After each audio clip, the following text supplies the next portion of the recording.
오늘 본문은 하나님께서 이제 아브라함을 불러 새로운 역사를 시작하시는 그 첫 이야기를 담고 있습니다. 아브라함은 갈대아 우르에서 살던 이 데라라고 하는 사람의 세 아들 중에 한 명이었습니다.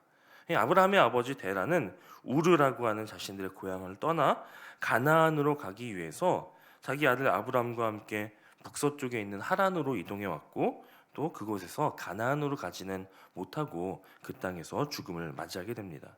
자, 이 일 후에 이 아브라함의 아버지 데라가 죽은 후에 하나님께서 아브라함을 부르시는 장면이 바로 오늘 우리가 읽은 본문인 것이죠. 자, 하나님께서 아브라함을 부르셨을 때 아브라함의 나이는 75세였습니다. 이 아브라함은 사레라고 하는 자신의 이복 누이와 결혼은 했지만 임신은 하지 못하는, 그래서 자식이 없는 그런 상황이었습니다. 자, 성경은 그 이상, 여기까지 우리가 알고 있는 이 이상 아브라함이 어떤 사람인지 그의 배경에 대해서 전혀 소개하지 않습니다.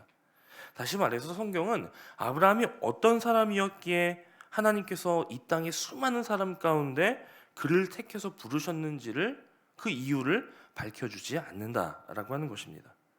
자, 노아에 대해서는 당대의 의인이라고 소개를 했고요. 에녹이라고 하는 사람에 대해서는 하나님과 동행하여 하나님께서 그를 죽음을 보지 않고 데려갔다, 이렇게 성경은 이렇게 사람을 소개합니다만 아브라함에 대해서는 그가 어떤 사람인지를 소개하지 않으신다라고 하는 것입니다. 다만 여호수아서에서는 이 아브라함의 배경에 대해서 우리에게 한 가지 정보를 더 알려주는데, 그게 뭐냐면 아브라함의 아버지 데라가 다른 신들을 섬겼다라는 것을 소개해 줍니다. 그러니까 이것 외에는 그가 이 아브라함이 하나님께 부름 받기 전에 어떤 배경에서 살았는지만 알 수 있을 뿐, 아브라함이 왜 하나님의 선택을 받았는지, 왜 부르심을 받았는지에 대해서는 알려주지 않는다는 것이죠. 우리는 흔히 아브라함, 그런 믿음의 아버지, 뭔가 특별한 것이 있고 그에게 뭔가 하나님께 선택받을 만한 이유가 있었을 것이다 라고 지레짐작을 하기 쉽지만, 정작 성경에서는 아브라함이 다른 신을 섬기는 가문의 사람이었다, 이것 외에는 어떠한 특별한 점도 소개하지 않더라라고 하는 것입니다. 만약 그가 어떤 사람이어서 그가 어떤 업적이 있거나 어떤 자격이 있는 것이 있어서 하나님께서 그를 부르셨는지가 중요했다면 성경은 그것에 대해서 우리에게 알려주었겠죠. 그러나 성경은 그가 어떤 사람이었는지를, 아브라함이 어떤 사람이었는지를 말하는 대신에 그를 향한 하나님의 부르심의 목적, 그러니까 그가 택하신 부르심의 이유가 아니라 그를 택하신 부르심의 목적만을 우리에게 알려주는 것입니다. 사실 이것은 성경 전체의 특징이라고 할 수 있는데요. 성경은 어떤 사람이 이룬 업적에 대해서 말씀하지 않고요. 그를 통해 하나님께서 하실 일에 대해서만 말씀합니다. 자, 하나님께서 아브라함을 부르신 이유에 대해서는 우리 알 수 없지만 목적만은 분명합니다. 2절과 3절을 보면 하나님께서는 아브라함에게 복을 주시고 아브라함을 통해 땅의 모든 족속이 복을 얻게 하시기 위한 목적으로 그를 부르셨다라는 것을 말씀해 줍니다.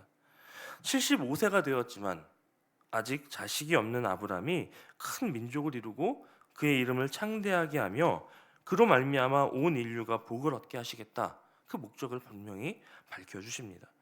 결국 하나님이 아브라함을 부르신 최종 목적은 아브라함 한 사람만을 위한 것이 아니라 이 아브라함을 통해 땅의 모든 족속이 복받기 위해서 하나님은 아브라함을 부르셨다는 것이죠.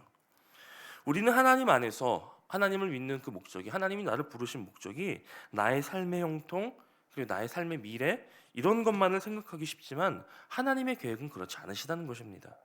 하나님께서는 나를 통해 더 큰 그림을 그리시는 분이십니다. 하나님은 나의 삶을 통해 우리와 우리 교회와 또 이 지역 사회와 더 나아간 온 인류까지 염두에 두시고 나를 통해 그런 일들을 하시려고 우리를 부르셨다는 것입니다. 우리는 나 한 명의 행위와 또 그 결과에 대해서만 관심을 갖지만 하나님은 나의 삶에 연결된 우리 모든 교회, 사회, 더 나아가서 온 인류에 관심을 가지시고 우리 한 사람 한 사람을 부르시고 또 지금도 이끌어가고 계시다라고 하는 것입니다. 자, 재미있는 것은요, 사도 바울은 이러한 아브라함의 부르심을 소개하면서 그것을 복음이라고 소개합니다. 그 내용이 갈라디아서 3장 8절에 있는데 제가 읽어드리겠습니다. 이렇게 되어 있어요. 먼저 아브라함에게 복음을 전하되 모든 이방이 너로 말미암아 복을 받으리라 하였느니라. 하나님께서 그 일을 하시면서 그것을 복음이라고 소개한다는 것이죠. 하나님께서 아브라함을 부르셔서 복의 근원이 되게 하신 것은 복음입니다. 왜냐하면 그가 누릴 수 없는 것인데 누렸기 때문에 복음인 것이죠. 그는 자식을 낳을 수 없는 그런 상태였고 심지어 하나님을 알지도 못하는 사람이었고 다른 신을 섬기던 사람이었습니다. 하나님께 부르심을 받을 이유와 복을 받을 이유가 전혀 없는 그런 사람이었지만 하나님께서 그에게 복을 베푸신 것은 하나님의 은혜, 복음이었다는 것이죠. 사실 우리 역시 이와 같은 복음을 누리고 있는 사람들이죠. 우리도 아브라함처럼 어떤 자격이 있어서 혹은 어떤 업적을 이루었기 때문에 오늘 이 은혜의 자리, 믿음의 자리에 나와 있는 것이 아닙니다. 우리가 부름을 받을 수 있었던 이유, 하나님께서 우리를 이 자리로 인도하신 이유는 첫째로는 하나님께서 우리에게 분명한 목적을 가지고 계셨기 때문이고, 둘째로는 그런 우리에게 은혜를 베푸셨기 때문이고, 셋째로는 오늘 아브라함에게 너로 말미암아 땅의 모든 족속, 물론 그 가운데는 그 당시 사람만이 아니라 그 후세 우리에게까지도 포함되는 이 모든 족속이 복을 얻을 것이다 라고 하신 그 약속을 하나님께서 신실하게 지키시고 계시기 때문에 오늘 우리는 이 자리에서 함께 예배할 수 있는 것입니다. 물론 이때의 아브라함, 이 부르심을 받을 때의 아브라함, 오늘 본문에서 나오는 이 아브라함은 하나님의 그 말씀이 어떻게 이루어질지는 알지 못했습니다. 하지만 그럼에도 불구하고 그는 하나님의 그 말씀을 믿고 길을 떠나죠. 그의 목적지를 우리는 가나안이라고 흔히 생각합니다. 하지만 오늘 말씀, 특히 4절 말씀은 그의 행보에 대해서 그가 가나안으로 갔다라고 소개하지 않고요, 그가 말씀을 따라갔다라고 소개합니다. 여호와 말씀을 따라갔을 때의 아브라함의 나이가 75세라고 말씀드렸고요, 그의 아내 사레의 나이는 65세였습니다. 아브라함은 그의 평생 175세를 살고 죽었고요, 사레는 127세를 살고 죽었다라는 것을 생각해 보면 이때, 지금 부르심을 받은 이때는 그들의 인생에 있어서 중년기라고 할 수 있을 것입니다. 중년기를 생각하면 얼마나 고려할 것들이 많은 그런 인생입니까? 가정도 있고요, 친지도 있고요, 그가 이루어 놓은 삶의 어떤 업적도 있을 것이고요, 그가 맺고 있는 관계도 있을 것이고, 그가 누리고 있는 어떤 경제적인 것들도 등등, 이런 그가 고려해야 할 것들이, 고려해야 될 많은 요소들이 있었을 것이고, 그의 환경과 상황이 굉장히 다방적으로 복잡했을 것입니다. 하지만 아브라함은 그런 것들을 따라간 것이 아니라 말씀을 따라갔다라고 오늘 성경은 소개하고 있다는 것이죠. 오늘 우리의 발걸음이 무엇을 따라서 걷고 있는가를 우리는 이 말씀을 비추어 점검해 보아야 됩니다. 우리는 지금 무엇을 따라가고 있습니까? 우리의 삶에 복잡하게 얽히고 설켜 있는 모든 문제들 앞에서, 모든 조건들 앞에서 그것을 따라가는 인생인지, 아니면 하나님의 말씀을 따라 우리의 발걸음을 옮기는 인생인지를 우리는 돌아봐야 한다는 것이죠. 우리가 아브라함처럼 다른 것이 아니라 하나님의 말씀을 따라 걷게 될 때에, 말씀을 따라 길을 떠나고 말씀을 따라 살아갈 때에 하나님은 아브라함에게 그러셨던 것 같이 오늘 우리의 삶에도 동일한 약속과 또 동일한 복을 허락하실 줄로 믿습니다. 자, 아브라함은 그렇게 여호와의 말씀을 따라 그에게 소속된 모든 소유와 모든 사람들을 이끌고 길을 떠났습니다. 그리고 가나안 땅에 마침내 도착했다라고 성경은 기록하고 있죠. 자, 재미있는 것은 뭐냐면 지금 그가 살고 있던 하란에서 가나안까지는요, 약 1000km 정도의 거리가 있다고 해요. 그 당시의 길과 교통수단을 생각해 보면 넉넉히 한 달 정도가 필요한 시간이라고 합니다. 자, 그런데 성경은 그 여정을 가는 한 달의 시간 동안 정말 단 하나도 소개하지 않습니다. 오늘 성경은 어떻게 되어 있죠? 그가 떠나자 마침내 가나안 땅에 도착했다. 떠났다 마침내 도착했다.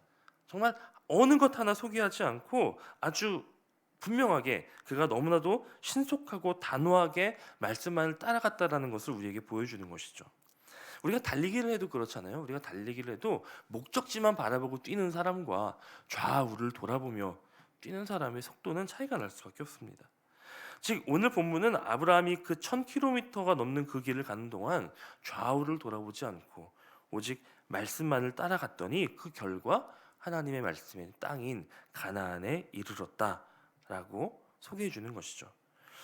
오늘 우리에게 주신 하나님의 약속, 그 약속이 더디게 이루어지는 것처럼 느껴지십니까? 그렇다면 먼저 우리는 말씀을 따라가고 있는 나의 모습이 어떠한가를 점검해 보아야 할 것입니다. 내가 지금 하나님의 말씀만 붙들고 가는 중인지, 아니면 여기저기를 기웃거리며 이곳저곳을 들르며 가고 있는지를 돌아보아야 한다는 것이죠. 아브라함이 얼마나 그 말씀을 확고하게 붙들었는가를 보여주는 또 하나의 모습이 오늘 우리가 읽은 본문 7절 하반절부터 나타나는데, 그는 가나안 땅에 이르게 되자 그 목적지에 도착하게 되자 가장 먼저 무엇을 하냐면 단을 쌓고 제단을 쌓고 여호와의 이름을 불렀다, 예배했다라고 이야기합니다. 가나안 땅에 들어갔으니 이제 그의 목표를 이루었으니 이제 그가 전에 섬기던 신을 찾고 이전에 그가 75년 동안 살아왔던 그 익숙하던 삶의 모습으로 다시 돌아가는 것이 아니라 거기에서 다시 단을 쌓고 또 하나님의 이름을 부르며 예배하는 삶을 살기로 선택하고 결단했다는 것입니다. 이처럼 말씀을 따르기로 했다면 우리는 돌아보지 말아야 합니다. 이전의 삶의 모습이 어떠했든 또 내게 유익이 되는 것이 무엇이든 하나님의 말씀 앞에 모든 것을 내려놓고 전적으로 말씀을 의지하고 말씀하시는 하나님을 예배하는 것, 오직 그것으로 우리의 삶의 방향을 정해야 한다는 것이죠. 물론 우리가 아는 바와 같이 아브라함도 실수하고 넘어집니다. 하나님의 약속이 생각보다 더디게 이루어지는 것 같자 하갈을 통해서 이스마엘을 낳기도 했고요. 또 하나님께 불평을 말한 적도 있습니다. 이런저런 크고 작은 실수들도 많이 합니다. 그런데 하나님은 그때마다 그를 통해 이루실 하나님의 약속을 다시 말씀하시고 포기하거나 낙심하지 않도록 아브라함에게 다시금 말씀하시고 다시 하나님께서 하실 일들을 바라보게 만드십니다. 그러면 아브라함은 그런 하나님의 말씀을 듣고 다시금 힘을 내어서 믿음의 발자취를 또 한 걸음 내딛는 것이 우리가 앞으로 아브라함의 생애를 살펴보며 발견하게 될 아브라함의 일생입니다. 이것이 우리가 말씀을 늘 계속해서 가까이 해야 하는 이유입니다. 우리도 아브라함처럼 하나님이 주신 약속이 있음에도 불구하고 믿음이 연약해지거나 불신의 자리에 설 때가 있습니다. 때로는 그 약속 자체를 잊어버릴 때도 있습니다. 그럴 때마다 하나님은 무슨 일을 하시냐면 아브라함에게 그러셨던 것처럼 우리에게도 다시금 말씀하시고 또 말씀을 생각나게 하시고 그로써 믿음의 길을 걷게 하십니다. 그렇게 우리는 말씀으로 우리가 나아가야 될 삶의 방향을 다시 정하게 되고 다시 믿음의 길을 갈 힘을 얻을 수 있게 되는 것이죠. 오늘 하루를 살아가는 동안에도 우리 일생을 두고가 아니라 오늘 하루를 살아가는 동안에도 이와 같은 일들이 많이 있을 것입니다. 수많은 선택의 갈림길 앞에서 하나님께서 원하시는 방향으로 길을 가고자 하다가도 우리 삶에 닥쳐오는 많은 문제와 상황들 앞에서 길을 잃기도 할 것이고요. 때로는 방황하는 순간을 만날 수도 있을 것입니다. 하지만 그럴 때마다 오늘 본문에서 우리가 보았던 것 같이 아브라함이 그 말씀을 붙들고 말씀만을 따라갔던 것처럼 오늘 우리도 말씀을 붙들고 따라감으로 하나님이 기뻐하시는, 하나님이 복주시기 원하시는 그런 오늘의 시간을 사는 저와 여러분이 되시기를 주님의 이름으로 간절히 소원합니다.